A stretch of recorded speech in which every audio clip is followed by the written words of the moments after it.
Tema kita hari ini memaknai larangan pergaulan bebas dan zina.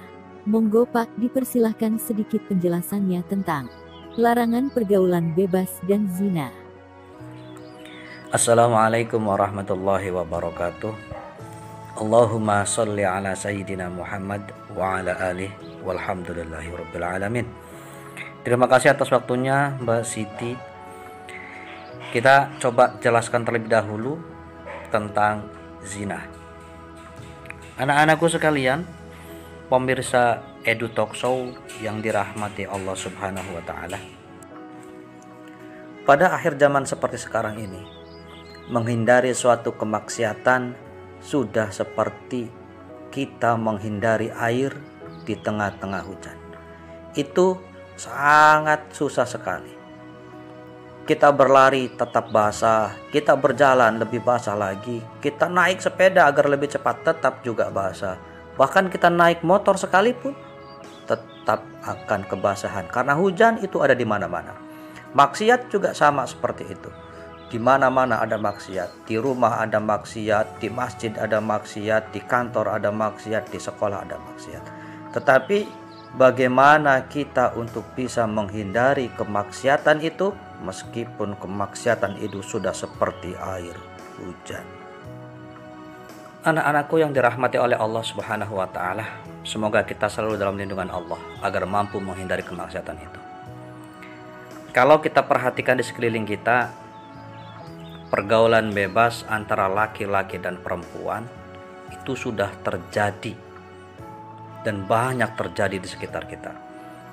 Kalau kita duduk di jalan ini, kadang kita suka melihat ada cewek cowok berboncengan motor, yang cewek memeluk sang cowoknya. Kadang juga kalau di tempat-tempat umum seperti di lapangan, di taman, itu banyak laki-laki dan perempuan berpacaran di sana, berkerumpul dengan teman-temannya tanpa mengindahkan lagi batas-batas keagamaan. Padahal Allah Subhanahu wa taala sudah melarang kita, sudah mengajarkan kepada kita agar kita menghindari hal-hal yang mendekati zina. Dalam Quran surat Al-Isra ayat 32, Bismillahirrahmanirrahim, "Wala taqrabuz zina innahu kana fahisah wa sa'a sabila."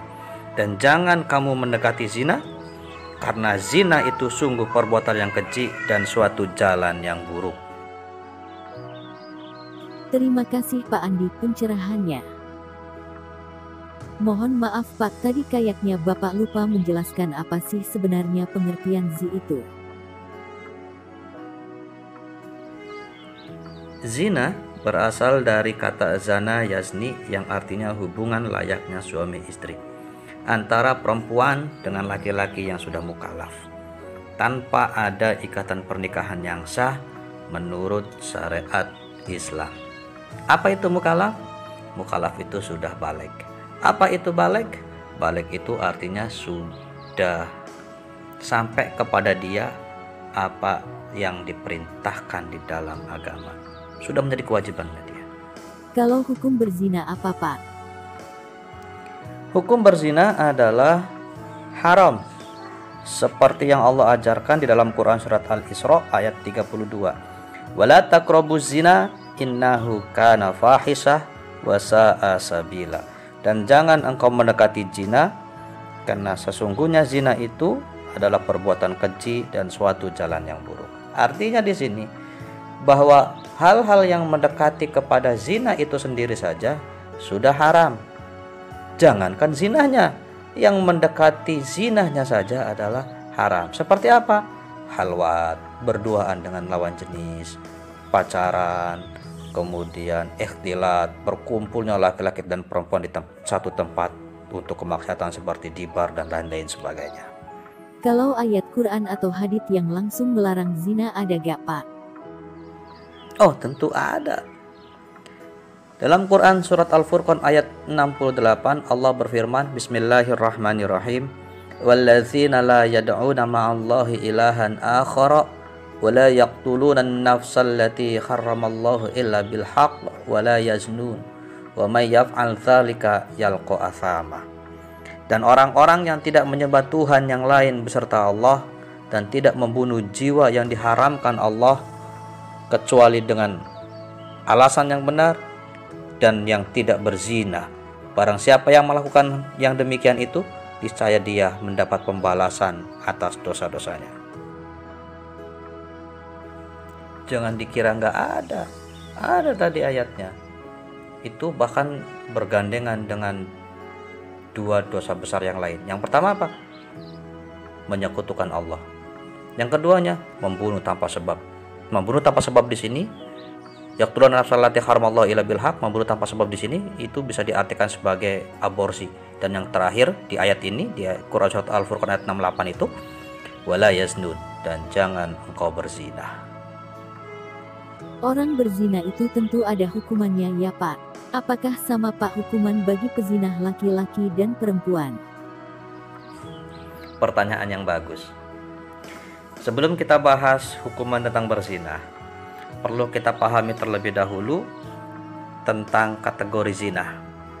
Zina itu punya dua kategori.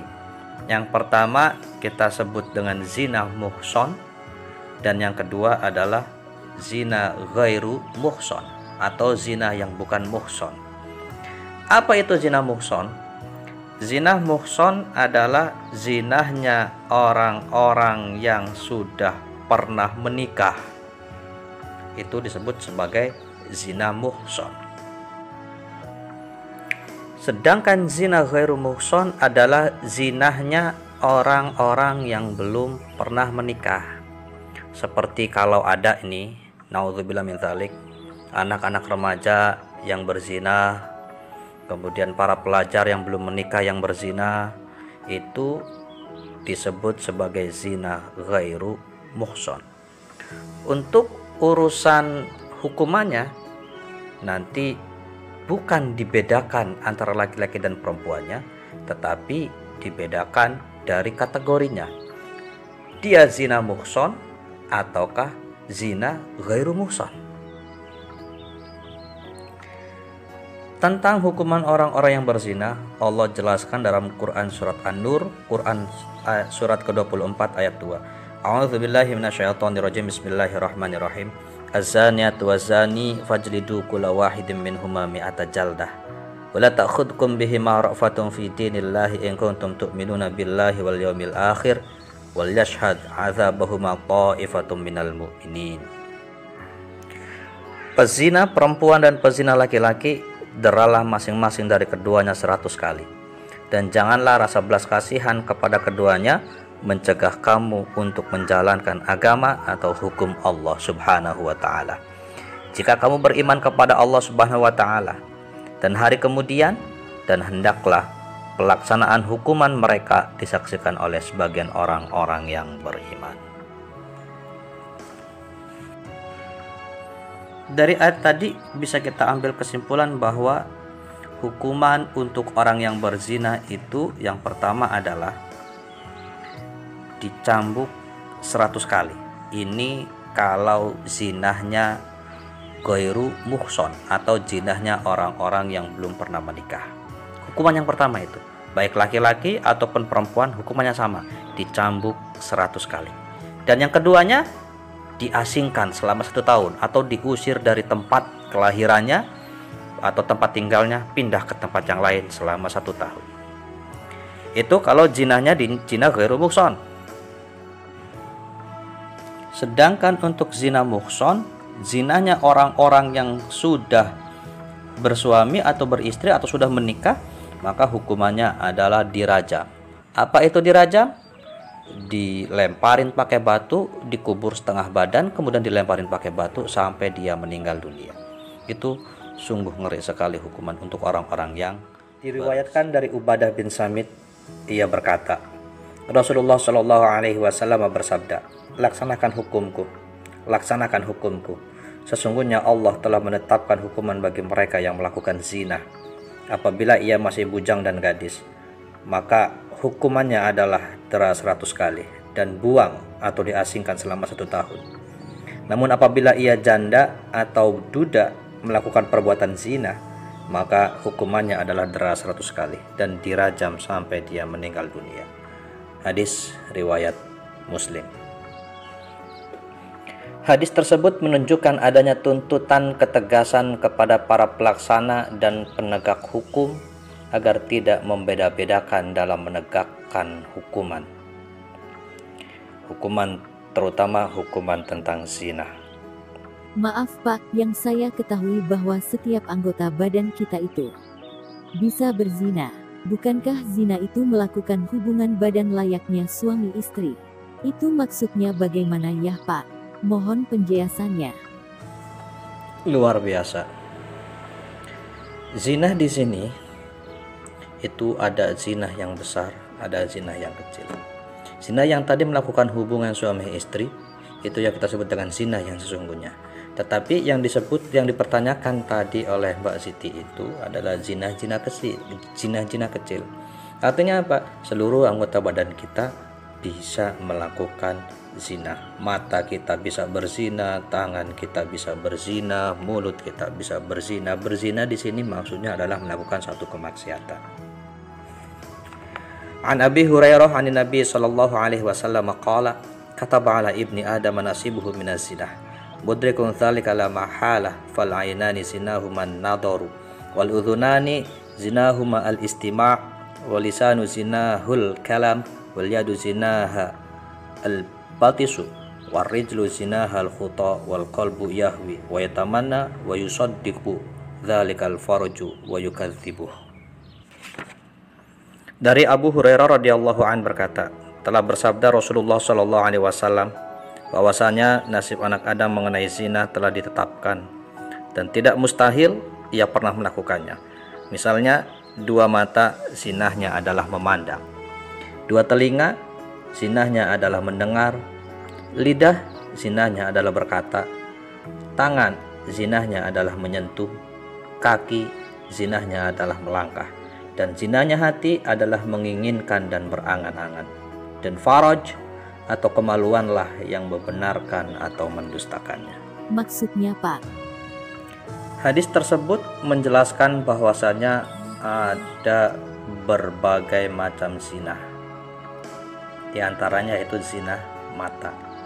Zinahnya mata itu dengan memandang. Memandang apa?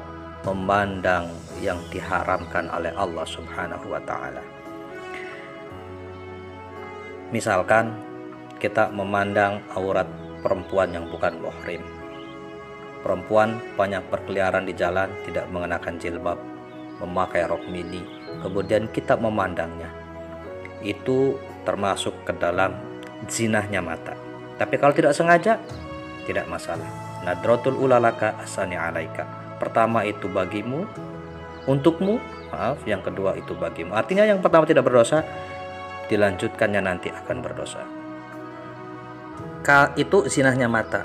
Kalau zinahnya telinga adalah mendengar hal-hal yang tidak baik dan bukan haknya dan menjurus kepada perbuatan dosa. Misalkan ada orang yang sedang bergibah atau membicarakan keburukan orang lain, kemudian kita ikut di dalamnya dan kita diajak ngobrol di dalamnya, ataupun kita ada di dalam kumpulan orang yang sedang bergibah, ikut ngomong ataupun tidak ikut mengomong, kita sudah mendengarkan orang lain bergibah, itu pun termasuk ke dalam dosa, dan itu disebut sebagai zinahnya telinga. Lalu zinahnya lidah, yaitu menggunjing ataupun berdusta ataupun memfitnah orang. Tadi sudah dikatakan bahwa telinga adalah mendengar gunjingan atau mendengarkan fitnah, sedangkan zinahnya lidah yaitu berkata dusta atau menggunjing. Sedangkan tangan, zinahnya adalah mengambil hak-hak orang lain, suka memukul orang lain, suka menyentuh lawan jenis yang disengaja. Yaitu yang disebut dengan zinahnya tangan. Kalau zinahnya kaki adalah melangkah kepada tempat maksiat.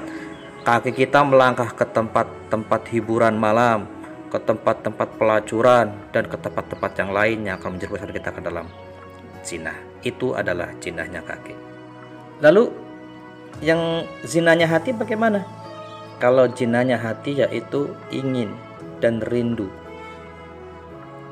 untuk melakukan kemaksiatan. Kadang saya suka ditanya sama anak-anak, bagaimana kalau kita ngefans sama artis Korea yang ganteng-ganteng, yang cantik-cantik. Kemudian kita suka memandangi fotonya. Kalau itu dengan hati dan berangan-angan tentang kecantikan atau ketampanan dari artis Korea itu, maka itu termasuk ke dalam zinanya hati. Dan yang terakhir adalah zinanya farji atau kemaluan. Yang tadi sudah dibahas oleh kita, itulah zina yang sesungguhnya. Dari rentetan itu, akhirnya ujung-ujungnya adalah melakukan zina itu. Makanya, wala taqrabus zina, jangan kau dekati zina. Terima kasih Pak atas ilmunya, semoga Allah menjaga kita dan keluarga kita serta orang-orang yang berada di sekitar kita dari berbuat zina. Insya Allah kita akan lanjutkan lagi perbincangan kita tentang larangan pergaulan bebas dan zina.